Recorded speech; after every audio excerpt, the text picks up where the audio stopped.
Yes. Hey, welcome back to the second part. We're going to talk about the digital transformation at the workplace. And before the break, we went through some of the challenges, leadership challenges that you need to think about when you implement digital transformation.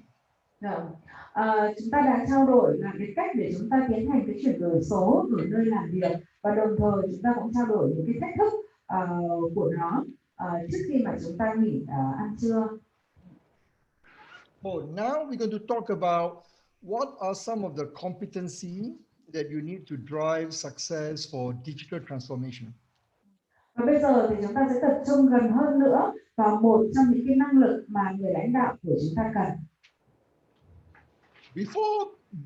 Before lunch, earlier we talked about the leadership 4.0 and the 6 competency of disruptive digital leadership. Chúng ta còn nhớ không ạ? Cái mô hình gồm có 6 cái năng lực cạnh tranh, 6 cái gọi là năng lực mà một cái người lãnh đạo của chúng ta cần, và chúng ta gọi đấy là người lãnh đạo 4.0. I'd like to ask everyone, can anyone name me out of the 6 any of the competency we talk about, the disruptive leadership competency? You are asking them? Yes, asking them. Anyone can share with me what is? Yeah. Chúng ta có còn nhớ là 6 cái năng lực mà chúng ta cần không ạ? Có ai có thể nhắc lại không ạ? Communication. The first one is communications. No. The communication is the crisis model. Đấy là communications, đấy là nó thuộc vào mô hình crisis skill, leadership skill. Còn đây là competence nữa. Competencies nữa, đúng không ạ? Cái kia là gì ạ? Innovation. Disruptive mental. Yeah. So disruptive, correct. Disruptive innovation. Yeah, innovation is one. Very good. Okay, what else? Chính xác. Innovate, đổi mới, chúng ta làm một. Cái gì nữa? Visionary and entrepreneurial skill. Very good. Yeah, very good. The visionary and entrepreneurial skill. We call it creativity. Cái đấy chúng ta gọi là sự sáng tạo, đúng không ạ? Đúng rồi. Cái thứ ba là gì mà thầy có nói là thầy sẽ đi vào chi tiết đó. What else? Any more? One more. Give me. Một cái nữa nào? Có đây nữa. Empathy and social skill. Yes, very good. Empathy and social skill. That is what we're going to talk about in a short while, looking at Microsoft CEO Satya Nadella.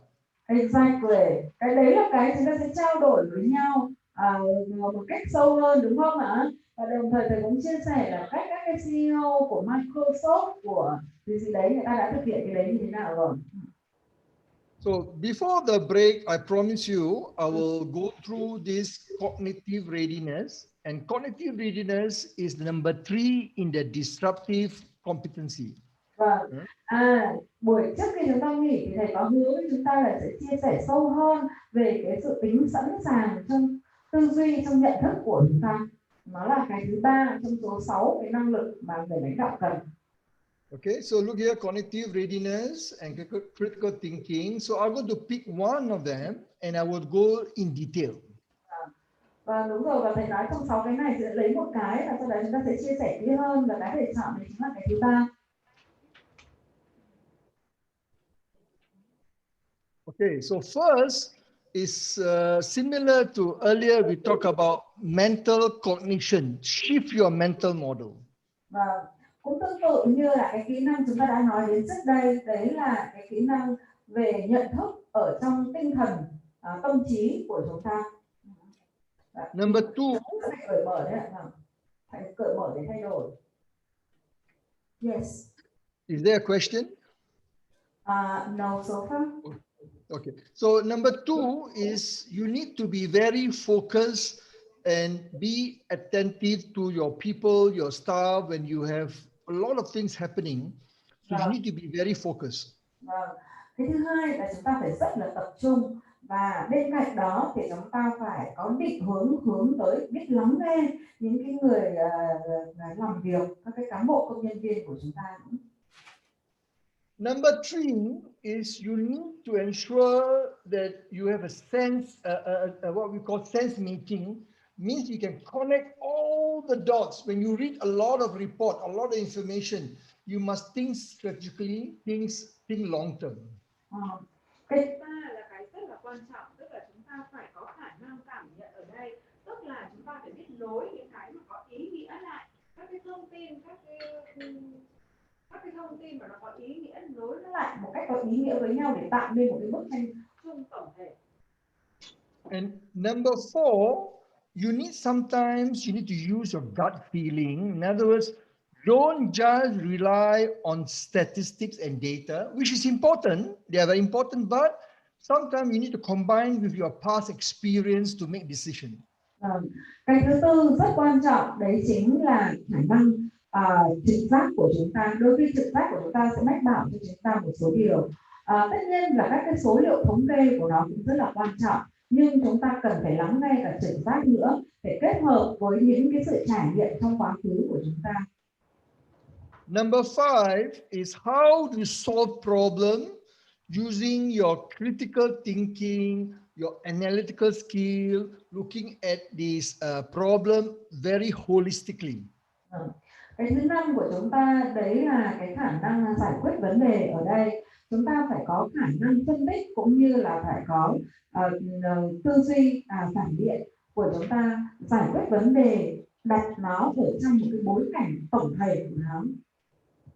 Number 7 is adaptability, means that you need to be prepared to change your way of working, change your mindset, and also when you fail, it's okay, you bounce back, resilience.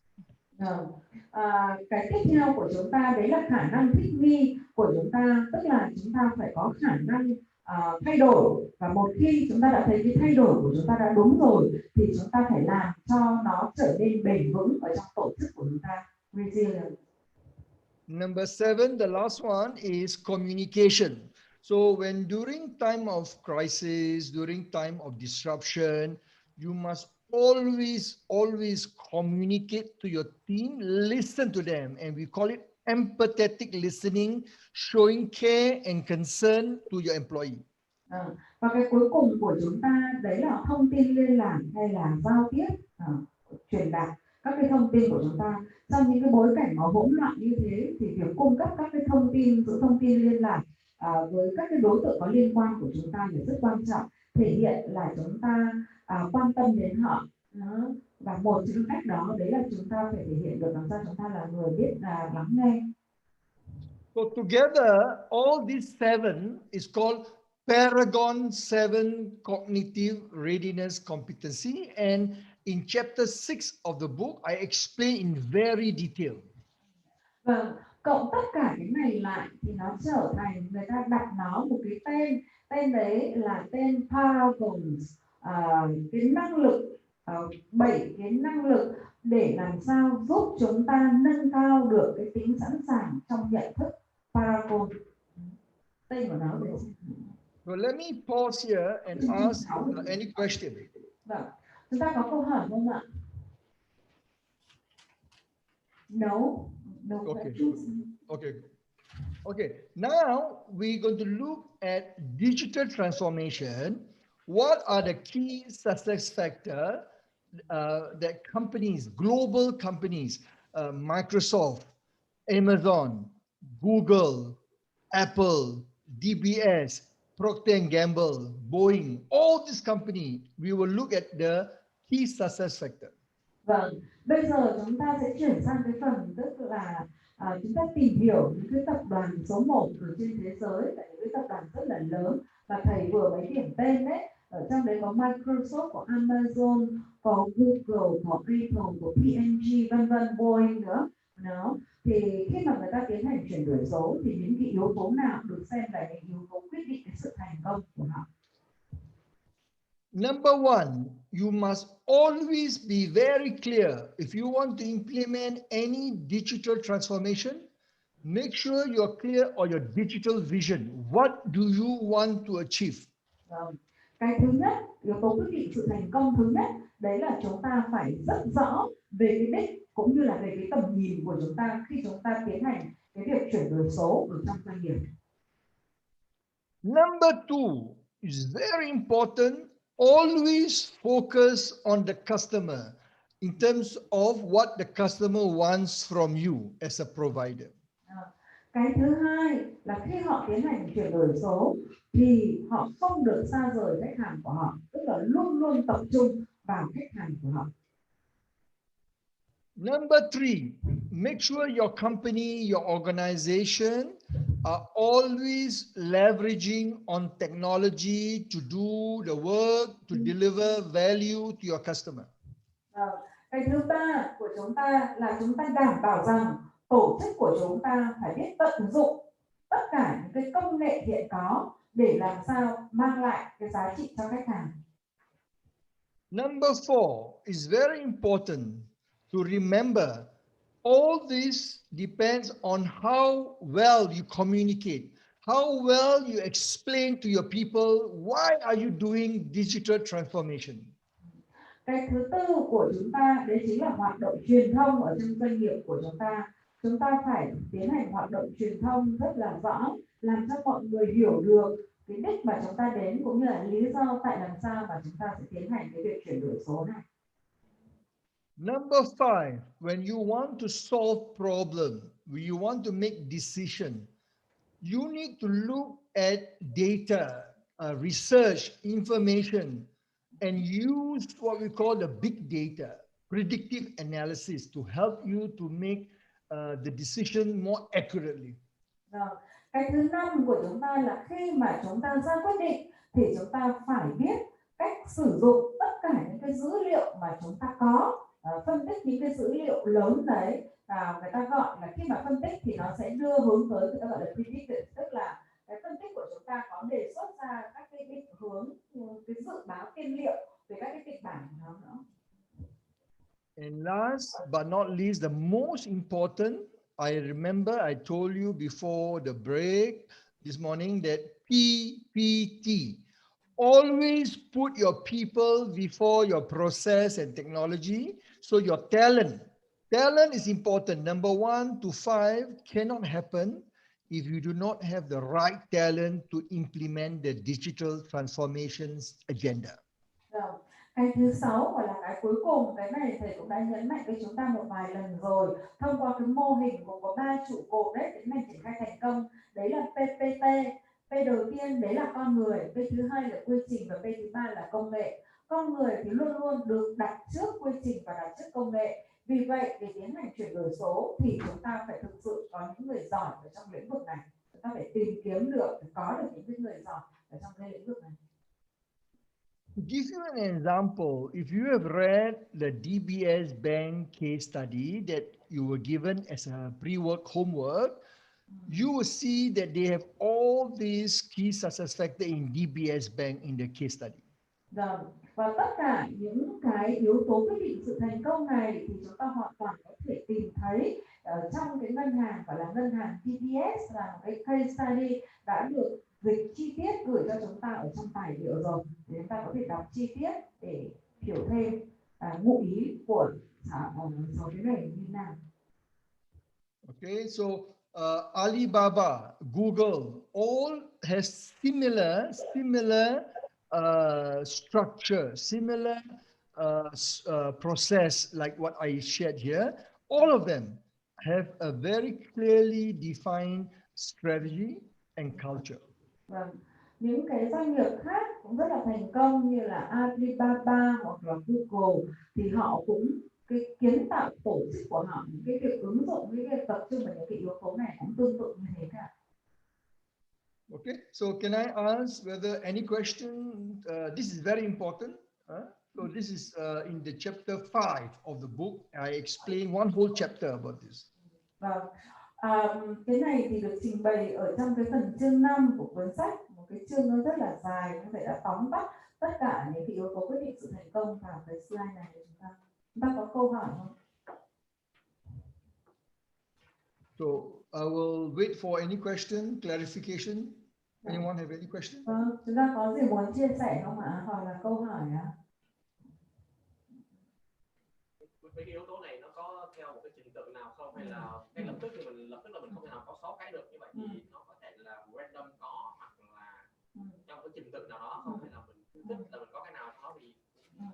Okay, so is the first question which relates to the orders of the 6 key success factors. Is there any orders or which one should be first, second, and so on? And what happened if the company they have or recover some of it but not all? Yeah, so usually in my experience in consulting digital transformation, I do a lot of coaching of CEO. Many of them already have, for example, number 1 or number 3 or number 4. But the problem is they do not have the right person driving it. So my advice is start number 6 is the most important. Get the right people to drive the success. Vâng, theo cái kinh nghiệm, tức là thầy đã coaching cho rất nhiều các người ta tiến hành các cái chuyển đổi số rồi, thì thầy thấy rằng tương đối các cái doanh nghiệp người ta đã có được cái yếu tố thứ nhất, người ta đã có được yếu tố thứ ba, người ta có yếu tố thứ tư. Thế nhưng mà người ta không có những cái người phù hợp để tiến hành những cái công việc đó thì cũng không được. Vì vậy theo kinh nghiệm của thầy thì yếu tố 6 mình có thể là đặt là cái yếu tố quan trọng nhất, đó là chúng ta phải tìm được những cái người phù hợp với chúng ta. Yeah.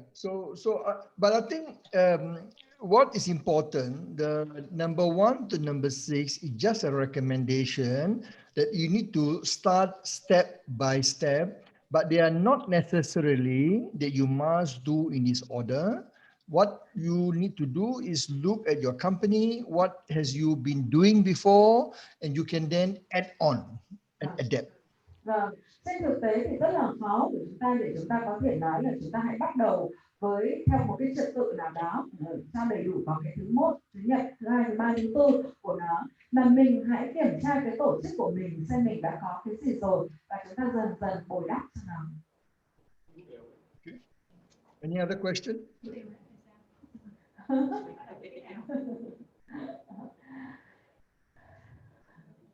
No? Chúng ta còn câu hỏi gì? Anh Vũ thấy như thế đã được chưa? Hay cần hỏi gì thêm không ạ?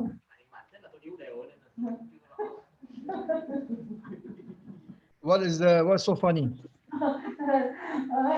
He just quickly checked with his company, and all of these 6 key success factors are not there in his company, and he is wondering how can he start to build them out. Oh, then you need to read chapter 5 of my book. Is step by step. Step by step is a toolkit. Or you can contact me or contact Vietstar. We can help you to become your consultant. Okay. Ở trong cuốn sách của thầy về chương 5 thì nó có cái toolkit của nó. Toolkit tức là cái bộ công cụ chỉ cho chúng ta rất là chi tiết cái cách để chúng ta thực hiện cái đó, và nếu như mà cần tư vấn thì có thể đồng hành đến sao. Cái đấy có thể có phần mềm gì đấy để liên hệ với Vietstar. Okay. Any other question? Or was there a comment earlier, May? They are asking about your books. No, where could they find the books? Yeah, I have informed Miss Pam Tuhang, Mary. She will inform them the book is ordered through her. It's cheaper than through Amazon because of shipping. Vâng. Đấy, mình có thể đặt mua thông qua chỗ cô Hằng, nên đấy rẻ hơn là chúng ta sẽ mua ở trên Amazon. Okay, so you can get the book for everyone in the company, for your CEO, for the chairman, for all the managers, so everybody on the same page. Để đảm bảo là tất cả mọi người của chúng ta có cùng một cái sự hiểu biết ấy. Để khi chúng ta tiến hành chuyển đổi số thì anh cần phải mua cho mỗi một người một cuốn, ở trong đó từ hội đồng quản trị đến lãnh đạo đến tất cả những cái vị trí các cái nhà quản trị quan trọng trong tổ chức. Yes. Okay. So if there's no question, I move on. Okay. But remember chapter 5.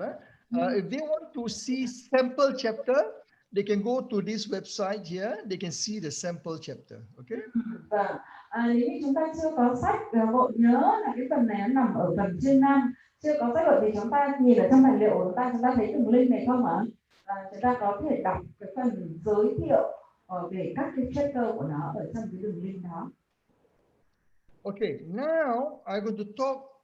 Just now we talked about the culture number 3. Yeah. So I'm going to now expand number 3 and 4. Become more number 3 and number 4. What we can do to implement the right culture. Ok, vâng. Ở trong 6 cái yếu tố quyết định sự thành công này thì bây giờ thầy sẽ giới thiệu với chúng ta sâu hơn ở cái yếu tố thứ 3 và yếu tố thứ 4. Yếu tố thứ 3 của chúng ta là yếu tố liên quan đến văn hóa, xây dựng văn hóa. Và yếu tố thứ 4 là tiến hành các hoạt động truyền thông. I'm now going to give you 2 case study example, Starbucks and 3M innovation. 3M makes all the sticky pad. Yeah? Starbucks, we all know, coffee, very well known. I'm going to use their experience, their company digital transformation strategy, and I will apply it in this model. Vâng. Và bây giờ thầy sẽ giới thiệu với chúng ta 2 cái case study, 2 cái tình huống, 2 cái công ty của nó. Một đấy là Starbucks và thứ hai là 3M là sản xuất CD pad, đó là gì nữa? Okay. Number 1. Starbucks, 3M, DBS, Google, Boeing, many other companies, they always focus on the customer first, customer centricity first. Vâng, ở đây thì không chỉ có 2 cái công ty này mà tất cả những công ty lớn thì vừa mới nhắc lại đấy của chúng ta thì cái ưu tiên số 1 đầu tiên của họ đấy là luôn luôn tập trung vào khách hàng, lấy khách hàng làm trung tâm. Okay. So once you know what your customer wants, you're very clear about the customer strategy, then you do innovation to develop your product to serve the customer. Ở đây là chúng ta sẽ phân tích khách hàng, chúng ta biết được khách hàng muốn cái gì, chúng ta biết được khách hàng cần cái gì và trên cơ sở đó để chúng ta xây dựng ra các cái sản phẩm để phục vụ khách hàng đó. Third, you need to, when you develop your product, your innovation strategy, you must make decision based on data, market research to help you to make decisions so that it become important that you minimize the mistake. This is called using big data.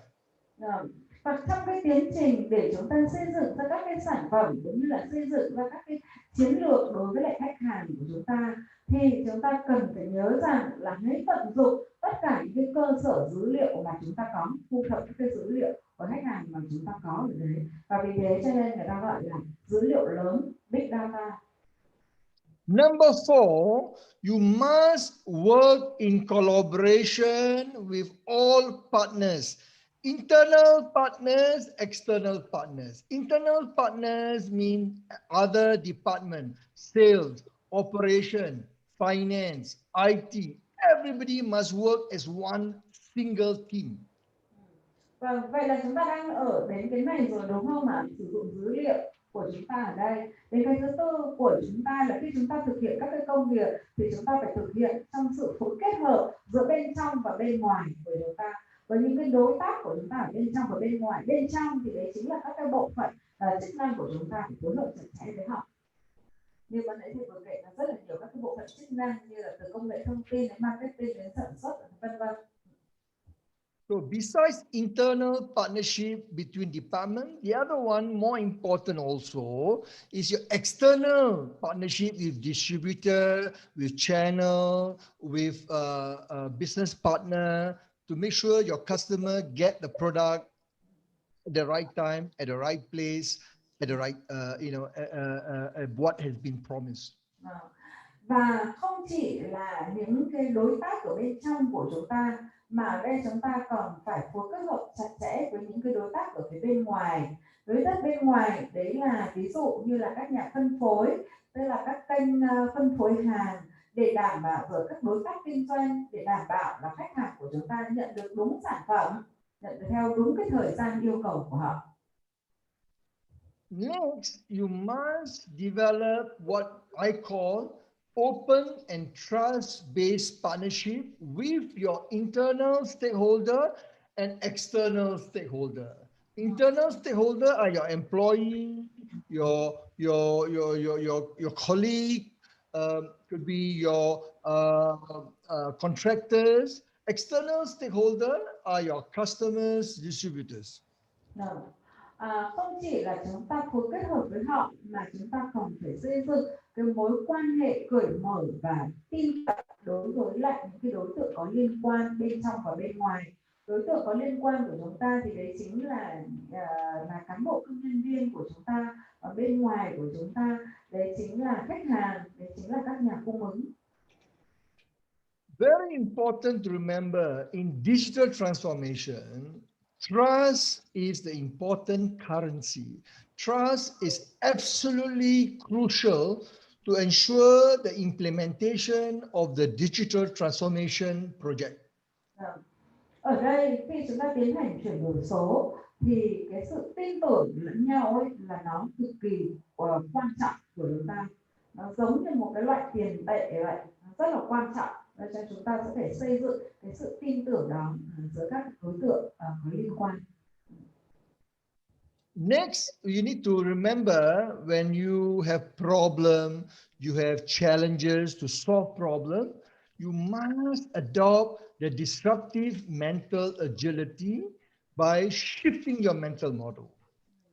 Cái tiếp theo của chúng ta là cái thứ 6, đúng không ạ? Đấy là chúng ta phải có khả năng thay đổi cái tư duy của chúng ta nhanh chóng khi chúng ta đối diện với các cái thách thức và sự thay đổi.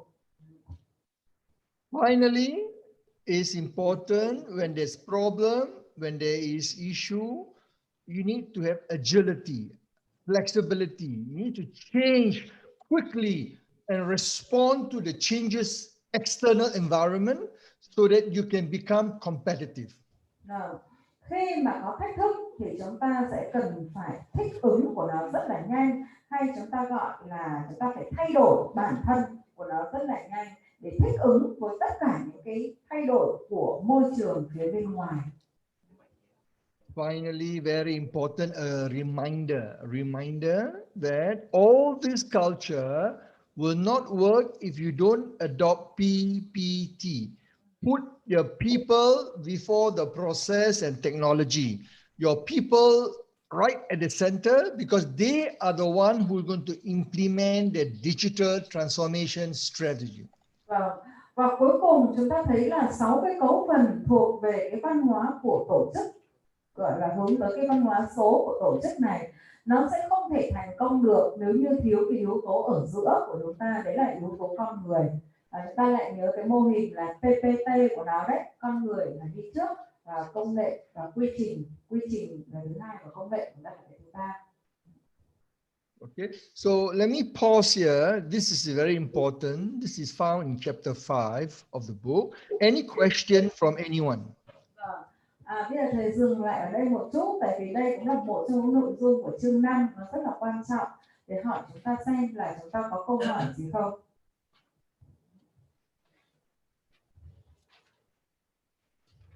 Okay, no question? They are thinking, give them some more minutes. Okay.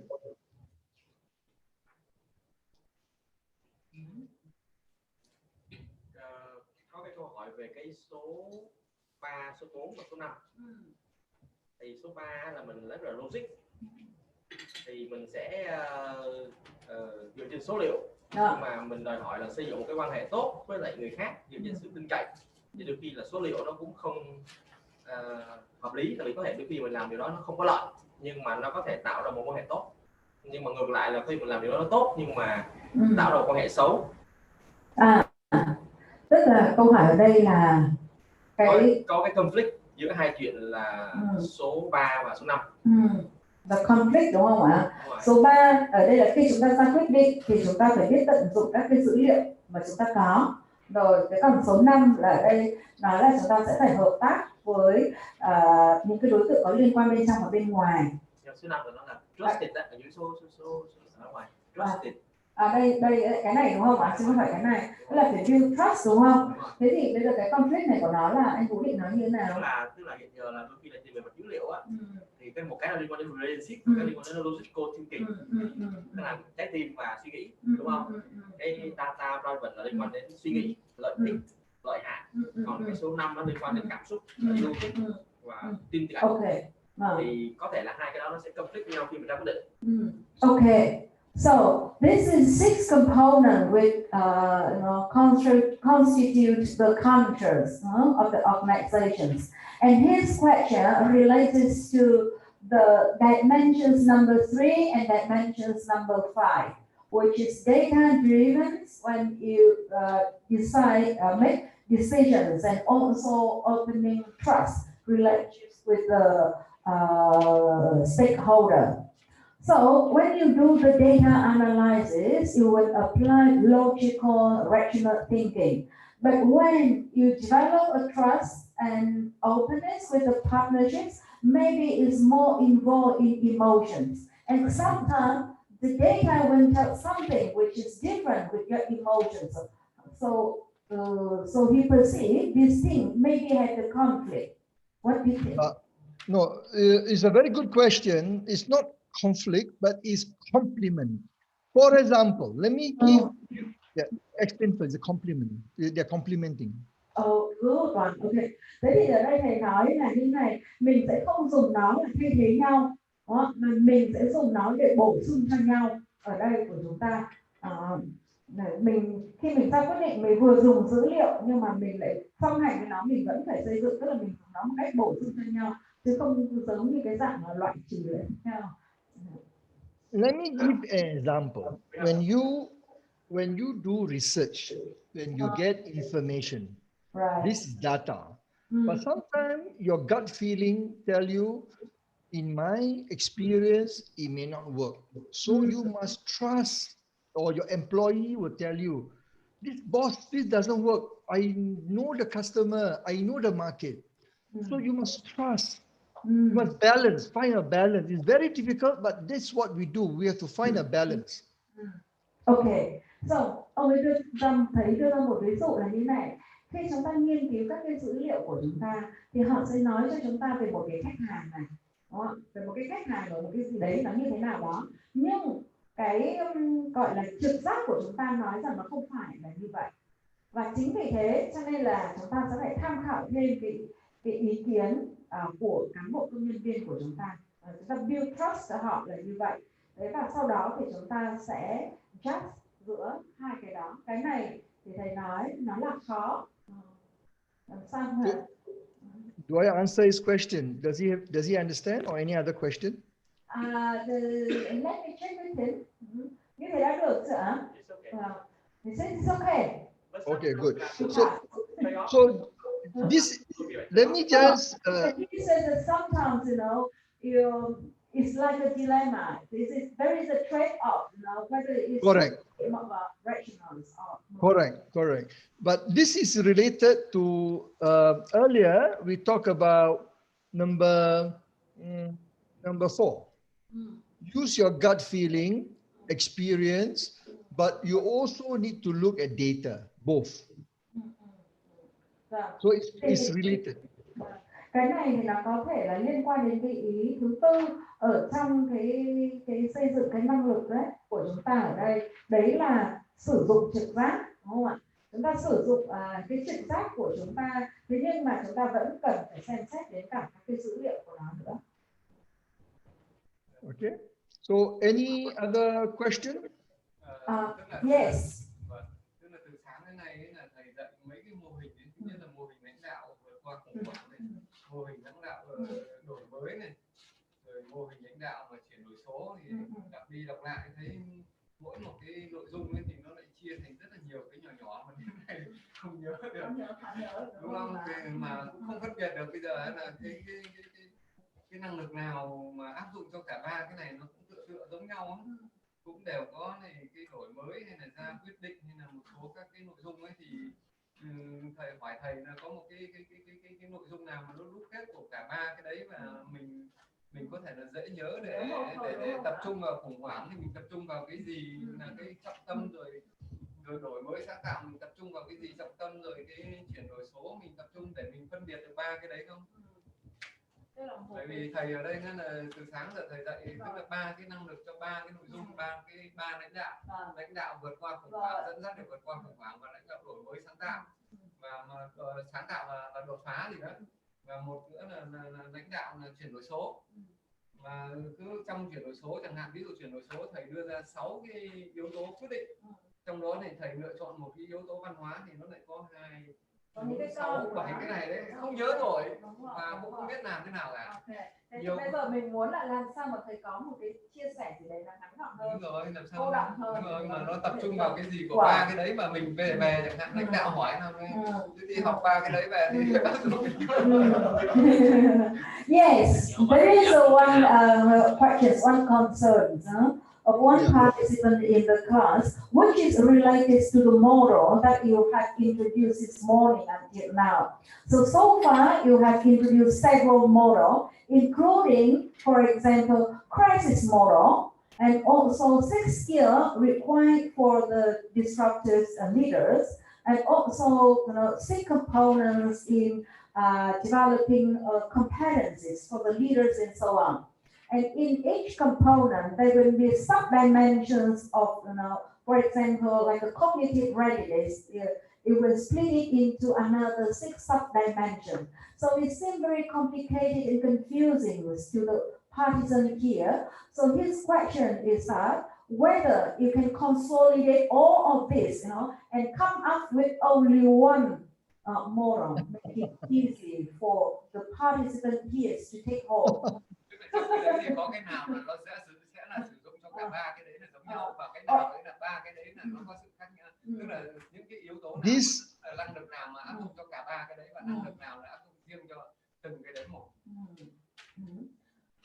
I understand the concern, but this is a research, global best practice research from different angle, different industry, different perspective. I'm trying to give different perspective, but if you ask me, the most important is the 6 digital. Let me see. I will tell you the most important. This one is the most important. This is chapter 6 of the book. Very important. This model is enough. Number 1.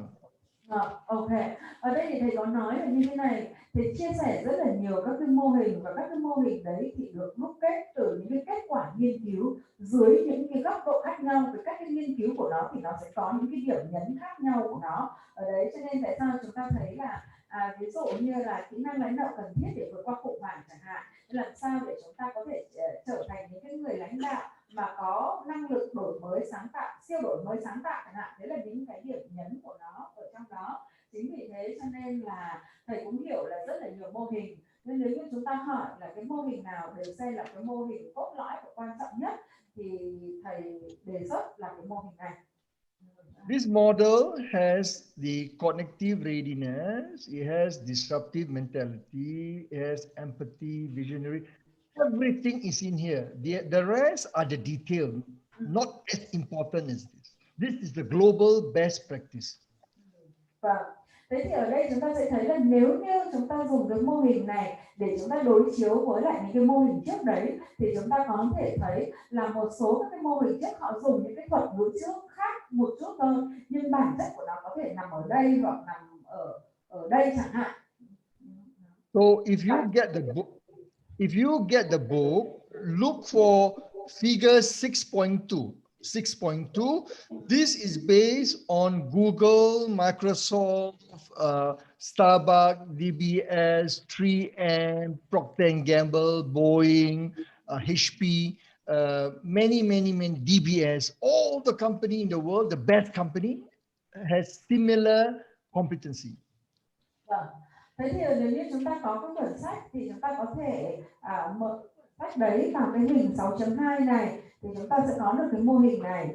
Thế thì trong cái mô hình này nó được đúc kết từ những cái việc nghiên cứu của những cái tập đoàn như ban nãy thầy kể rất là lớn ở trên thế giới. Okay. Ở đây ấy, So, là người ta so, chia sẻ so, những cái so you don't have to worry about the crisis, the earlier model, because that is for crisis, but you can use the similar. The crisis model is also 6. But this is the latest. This is the latest. Crisis model I developed last year. This I developed just in August worldwide. Is validated worldwide. Vâng. Ở đây thì các cái mô hình của nó thì cũng được xây dựng theo thời gian. Chúng ta để người ta tiến hành các cái nghiên cứu. Cái mô hình crisis của chúng ta mở ra đấy, nó là chữ crisis và bắt đầu bằng những chữ cái đấy, giống như là cái chữ crisis. Đấy là đã ngụ ý để cho chúng ta dễ nhớ nó rồi, đúng không ạ? Thì cái mô hình đấy là được xây dựng vào năm ngoái, và bây giờ theo thời gian của nó thay đổi và tiến hành các cái nghiên cứu mới, thì mô hình này là mô hình rất mới ở tháng 8 năm nay. So the crisis model was developed during the financial crisis in 2008, 2009, the global financial crisis. I developed the model with my consultant worldwide. Vậy là cái cuốn sách này là cuốn sách ra năm ngoái. Thế thì cái mô hình mà crisis đấy ấy, là cái gốc của cái mô hình đấy là tiến hành nghiên cứu từ cái cuộc khủng hoảng trước, tức là trong giai đoạn năm 2008 2009, thì thầy cùng với lại các cái đồng nghiệp đã nghiên cứu và đưa ra những cái kỹ năng cần thiết cho nhà quản trị để có thể dẫn dắt doanh nghiệp vượt qua khủng hoảng. So remember figure 6.2, this model, and the other one, the most important is this model. So it's 5.1. So 5.1 and 6.1 is the most important. This together, they are together. Vâng. Vậy là hai cái mô hình của nó rất là quan trọng. Ở đây thì tôi cũng hiểu một chút. Cái mô hình này là mô hình 5.1. Ở đây ví dụ như là khi người ta nói là cần phải xây dựng cái văn hóa số, nhưng mà để chỉ rõ hơn cho chúng ta cách thực hiện của nó như thế nào, thì thầy đã đi sâu hơn vào các cái cấu phần của nó ở trong đó.